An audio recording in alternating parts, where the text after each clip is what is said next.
ঢাকার কেরানীগঞ্জ ঈদুল আজহা এলেই জমে ওঠে এখানকার অস্থায়ী কোরবানির হাট। বিশেষ করে আমবাগিচা, জিঞ্জিরা ও হাসনাবাদ, এই তিন হাট প্রতি বছরই হয়ে ওঠে গরু কেনা বেচার কেন্দ্রবিন্দু।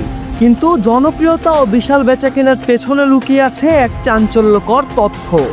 নামমাত্র মূল্যে এসব হাট ইজারা দিয়ে বছরের পর বছর লুটপাট হয়েছে সরকারের কোটি কোটি টাকার রাজস্ব। 2021 সালে আমবাগিচা হাট ইজারা দেওয়া হয় মাত্র 2 লাখ টাকায়, জিঞ্জিরা হাট 1 লাখ, হাসনাবাদ 3 লাখ টাকায়। 2022 ও 23 সালে ইজারা কিছুটা বাড়ানো হলেও সেটা ছিল কাগজে কলমে। বাস্তবে স্থানীয়দের অভিযোগ, হাটের আয় ছিল কোটি টাকারও বেশি, অথচ সরকার পায় মাত্র কয়েক লাখ টাকায়। 2024 সালেও এই ধারা চলেছে।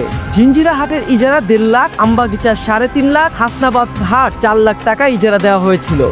স্থানীয়দের দাবি, তিনটি হাটের প্রত্যেকটির প্রকৃত ইজারা মূল্য 50 লাখ টাকারও বেশি হওয়া উচিত। তারা বলছেন এই লুটপাটের দিন শেষ হওয়া দরকার। স্থানীয়রা চায় এবার যেন প্রকৃত ইজারা মূল্যে হাটগুলো দেওয়া হয়। কেরানীগঞ্জের ঈদ হাট এখন শুধু গরু কেনা বেচার নয়, হয়ে উঠেছে স্বচ্ছতা ও জবাবদিহিতার দাবির প্রতীক। এখন দেখার পালা, নতুন করে হাট ইজারার সময় কতটা স্বচ্ছতা নিশ্চিত করা হয়। রিফাত হোসেন, কেরানীগঞ্জের আলো, ঢাকা।